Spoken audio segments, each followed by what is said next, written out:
All right. Welcome to how we do parent meetings.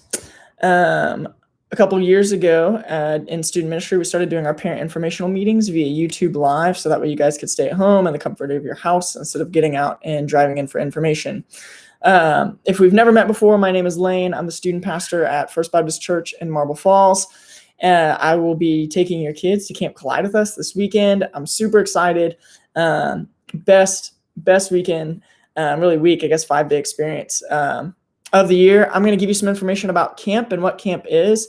And then we'll talk through a little bit of some of what the rules are and things like that, the what to bring list, medication policies, what to expect during registration, and things of that sort. If you have any questions, if you look, there's a chat function to the right of your screen. Over there, I put a link to the Google Drive, which I sent out in an email today as well to everyone who is registered and every parent of someone who is registered. And so that went out today, but if you didn't get it or you missed that email or whatever, there's a link in the chat box that you can click on. There's always a lot of paperwork for camp. We hate it. We're not fans of it. It's a Latham Springs thing, which really is like a Texas and government thing. And so we apologize for all that paperwork. We're not huge fans of it. It's a ton for us too, but it is there. And there is even a little bit more this year with COVID-19 and Latham Springs trying to do their best through all that. So as far as a little bit about Camp Collide, this is its 9th year in running. This will be our 3rd year as part of it. I've been to 8 of the 9 years, either as a student pastor or an intern, and I've kind of been there since the beginning. And Camp Collide really exists in a span of camps that cost hundreds and hundreds and sometimes even $1,000 or more. Our vision behind camp was to give every teenager and student an opportunity to be able to go to camp and get the best camp experience, to hear the best speakers, to get the best worship, and things of like that they would get at other camp experiences for way, way more. And so that's why we keep ours at $215. It's the least expensive camp in the state of Texas. And we still have all the best people. So our worship that week will be a guy, Jack Thweet, who does breakaway worship, which is the largest worship gathering in the country on college campuses. He does it up at Texas A&M. Good friend, went to school with him, and just our kids have loved his worship experience they get from him. He's actually the only guy that he's done it 3 years in a row for us. So we just keep asking him back because students have loved him so much. Our camp pastor this year is Casey Benson. He's a teaching pastor at Bannockburn Baptist Church in Austin. He's a student evangelist for a long time. What I would say is probably the best storyteller I've ever heard. And so he just has a really good way of sharing his own personal testimony and some of his upbringing and helping kids connect with the gospel and the truth of Jesus Christ. And so I've been listening to Casey for a long time, and I love him. He's just a good dude and a good communicator. And so we're incredibly excited that he's going to be with us at camp that week. During the mornings, we bring in some different speakers who speak on different things. A couple of highlights that I think are going to be really exciting. We're bringing in Sarah Hall, who is the fastest woman American marathoner. And she's actually going to talk about in a season where a lot of your kids lost their sports seasons and things like that across high school and middle school and club. She's going to talk about what it looks like as she was training for the Olympics to get the Olympics postponed and things like that. And so the role that Jesus played in her training and in her life that kind of kept her out of that rut that some of us got in through COVID. And so excited to bring her out. We're having a guy come out to talk about social media and anxiety, that we work with a generation that struggles greatly with anxiety, primarily driven by their social media use. And so he's going to come and talk about that, what it looks like to responsibly use social media as a teenager, and also just be aware of its contributing factors to anxiety. That is Emery. She just took a bath, so she's getting ready to go to bed. That's some of the speakers, some of the worship experiences. As always, we have a ton of tournaments, dodgeball, gaga ball, volleyball, basketball, more that I can't even remember to name. The zip line will be out, lake activities all over the place, kayaking and stuff like that. Paintball and bazooka ball, which cost extra. So if you want to play paintball and bazooka ball, you're going to need to bring some extra cash. An escape room. A lot of our students really love the art room. And so we actually last year had a Bob Ross painting thing, which was pretty cool. And so a lot of kids really enjoyed that. We make a temporary escape room for the week, and so kids will be able to register and be a part of that. So that's just a few of kind of the fun things that happen at camp, and what that looks like. Our goal is to leave by 1 p.m. on Saturday. So check in. We'll start between 12 and 12:30. I would shoot for getting there at 12:30 and getting your student checked in. Please, please, please do not just drop your kid off and drive off. Make sure that they get in, that their bag gets thrown in the trailer, that all their paperwork is clear, because a lot of times we think paperwork is clear, and then if they're missing a signature, we're going to have to call you and bring you back. Or sometimes we even get to camp and we don't realize they're missing a signature, and then we have to call you and do a lot of faxing back and forth, and that sort of deal. Yes, yeah, I don't know if I said the day, but Friday, we're leaving Friday, checking in at 12:30 at First Baptist Marble Falls. They'll drive out. It's at Latham Springs in Aquila, Texas. It's right outside of Waco, Texas, and at a camp called Latham Springs. You can put it on Google Maps. It's about 3 hours from us. And then we will return. We'll be back at about sometime between 1 and 2 next Tuesday. So we'll leave this Friday, come back next Tuesday. We'll be back between 1 and 2. Just kind of depends on how quickly we can get out of there. A lot of times we're taking like group photos. Hey, look, there's Emery again. We're taking pictures, stuff like that, but we try to get out and get on the road. And that sort of deal to have them back for that. Make sure that they eat lunch before check-in. So eat an early lunch, or grab it. You can eat it at the church while you're loading up into the van or whatever. But they will not eat with us until dinner that night. And so make sure that they have their lunch taken care of on that Friday. And then we eat a later breakfast on Tuesday. So that way they can eat a late lunch when they get back that Tuesday as well. Hey. You can't see people, but they can see you. And so in the midst of all that, that's check-in and things like that. They'll take your bag. They'll put a band on it to make sure that it gets in the right trailer and that it gets loaded in. And then it'll be on their way. If you do not have my cell phone or you have the Remind, you'll be able to get in contact with me through either of those, or at camp. The cell phone service has gotten significantly better in the last 3 years. And so outside of being in the worship auditorium, you'll be able to get a hold of me, or send me an email, and I'll be able to get it through some of those directions. That takes care of load in, that takes care of load out. A big question a lot is what to bring list. In that Google Drive folder, there is a what to bring list that is included in there. It's pretty basic camp stuff. Extra cash, things that they might need extra cash for, which is always kind of the ask. Sometimes amount is the ask, and I just can't really measure that. It just kind of depends on your preference. But there is a snack stand open every night that is pretty frequented. It's also open during free time if they want to buy extra snacks. There is a merch store if they want to buy some extra, like some kids like to buy extra t-shirts or hoodies or anything like that. Sometimes speakers. So some of our speakers might have written books or things like that. They might want to buy those while they're there. So that's available. Or if they want to play paintball, they're going to want to bring some extra cash for that. And so that's it on what they'll need cash for. What's not on that list, a couple of what students have said, like they've just kind of learned from their experience of being there. Our worship auditorium is always kind of really cold, which is actually, I think, nice because it's really hot during the day. And so bringing a hoodie or a long sleeve, if you get cold natured, I know I get cold. I wear a hoodie in my office every day, so I bring one just to have with them. I would bring a backpack just to carry throughout the day for their Bible, their journal, or anything that they want. If they want to carry sunscreen on their person or bug spray, a backpack is just kind of always nice to have on your person. I'll be carrying one with me all day long, walking around campus. It's not a super big campus, but it's big enough that you don't want to have to go back to your dorm or cabin to get that kind of stuff. And they can tuck their hoodie away in that as well, which is what I do. Flashlight is optional on there. It's not mandatory. It's pretty lit camp, but should a kid want a flashlight just to make their life easier, they're welcome to. Frisbee, hammock, stuff like that is optional because a lot of our kids like to hammock during free time. We're a pretty relaxed group, so not as many kids are out playing tournaments in our group. They're hammocking and hanging out, and so we throw that on there. And also what's not on that list is a water bottle. So being able to bring your own water bottle and fill up at stations. There's stations all around camp. They keep them filled up all day. And that's one of the COVID restrictions. Normally there's paper cups out there and stuff, but this year they're asking that kids bring their own water bottles and take care of it. So obviously there will be drinks and stuff at lunch and dinner, but bringing your own water bottle will help them stay hydrated throughout the day. As far as COVID guidelines, if you look in that Google Drive file, it lists out all the ones that the camp are taking off the top of my head. We are not required to wear masks. Your student is welcome to wear masks when they're in buildings if they would like, and to bring one, we're not requiring it.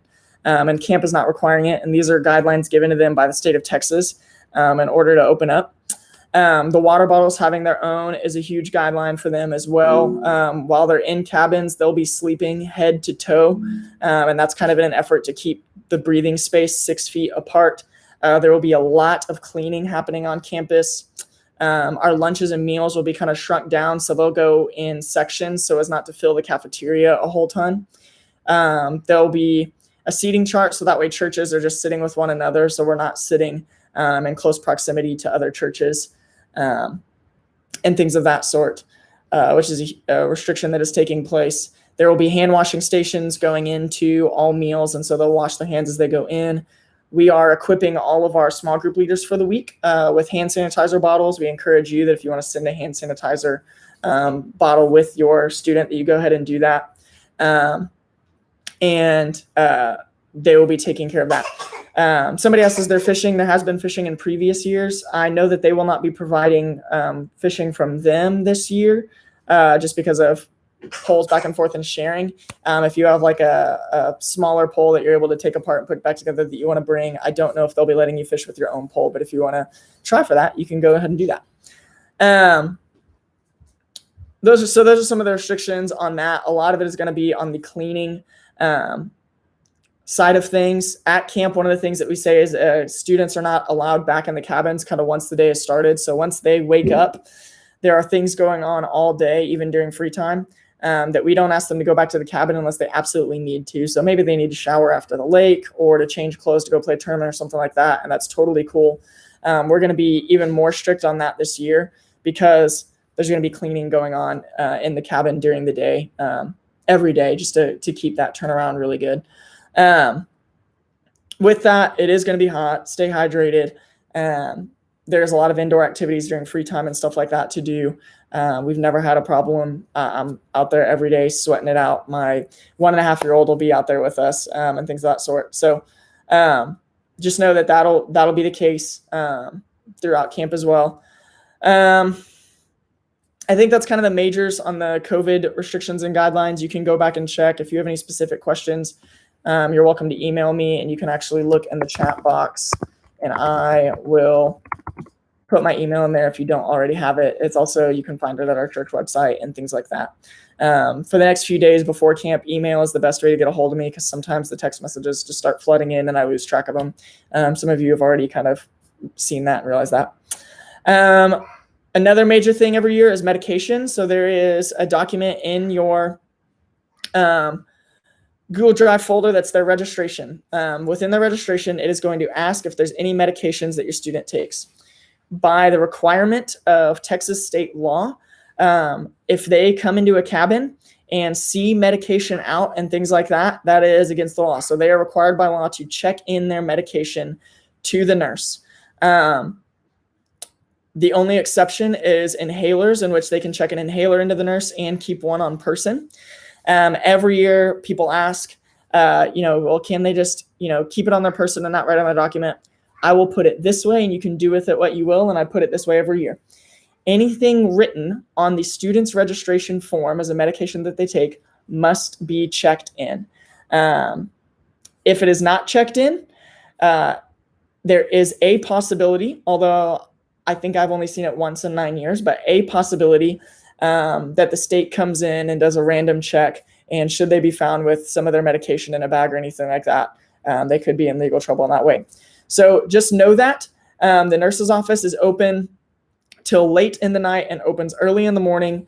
Your teenager, it's a little bit free roaming, and so they're able to go to the nurse's office, and we'll point out where that is the first night, or if they ask an adult will get them there. most of our adults have been on site at camp at this point. And so they'll get there. The flip side of that is I cannot keep track of your teenagers' medical needs throughout the week, and we don't ask our counselors to either. And so if they're going to camp with us, kind of the expectation is that they are in a regimen where they're able to take their medication on their own and go by their own schedule. And so there are just too many things going on for each of our leaders to keep up with each kid's medication schedule and things like that. And so that's one of the higher level of maturity things that we ask of all of our teenagers, that they keep track of that and go and take that. If your kid has any food allergies, camp will kind of ascribe to those. You just need to fill out, I think there's a food allergy form in that Google Drive doc, fill it out and bring it with you, and we give it to camp and they will take care of that. So gluten allergies or anything like that. There's always salad options and stuff like that, things like that in the past. I've always taken, eaten their salad. Night, Emery. And that's some on the registration form on the medications. If you have any other questions about medications, again, shoot me an email. It's one of those things that's kind of sticky and not super fun. That's what to bring list. That's medications. That's registration forms. Oh, as far as registration forms, here's what I'm asking. Go ahead and just print those off, fill them out, and then do not bring them up until you check your kid in on Friday. So part of the difficulty every year is we're navigating who's turned in their paperwork and who is not. It actually helps us a lot if we just start from a position of nobody has turned in their paperwork. And so that way, when every kid checks in, we're asking them, do you have A, B, and C paperwork? Getting it taken care of and filled out so we don't have to worry about it. So please don't try to scan it or email it to me, because it's way more likely to get lost in emails and things like that. There's still a lot of last minute stuff that we have to go through to prepare for camp. So that way we can have camp. This is kind of the weirdest year of camp yet, because normally we're planned out by now, we're ready to go. But because of COVID, we kind of just stopped everything for 2 months and stopped planning camp. And then middle of May had to kick it into high gear to make sure everybody was booked and everything was taken care of. So we're just really lucky and excited that we get to have camp when a lot of other places do not get to this year. So God has been really good to us in that. And so if we can do the paperwork that way and through that policy, that'll make our lives a lot easier. There will be a whole team of adults there to take that paperwork and meet you and meet your kid that Friday. I personally will already be at camp. I go up a day early to start setup, and so I will not be there to get to meet you, hug you, shake your hand, or socially distant wave, whatever your preference is these days. But my associate and our middle school pastor, Tyler, will be there. Our pastor, Ross Chandler, will be there meeting with you and making sure that you get registered. Julia Herbold, who's over a lot of our registrations for major events, will be there and taking care of things. She's phenomenal for us every year. And so just know that you will be well taken care of and through that process.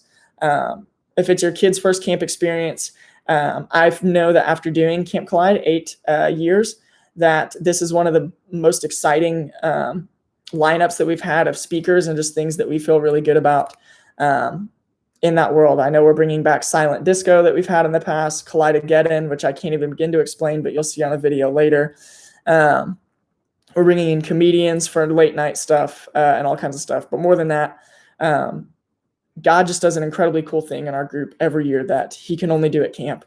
That there's something that God can do in 5 days at camp that he just doesn't do in a full year of Wednesday nights. And so that's why we love it. That's why we believe in it, because it changes the lives of kids in our group and changes our group and our church and our community because of that.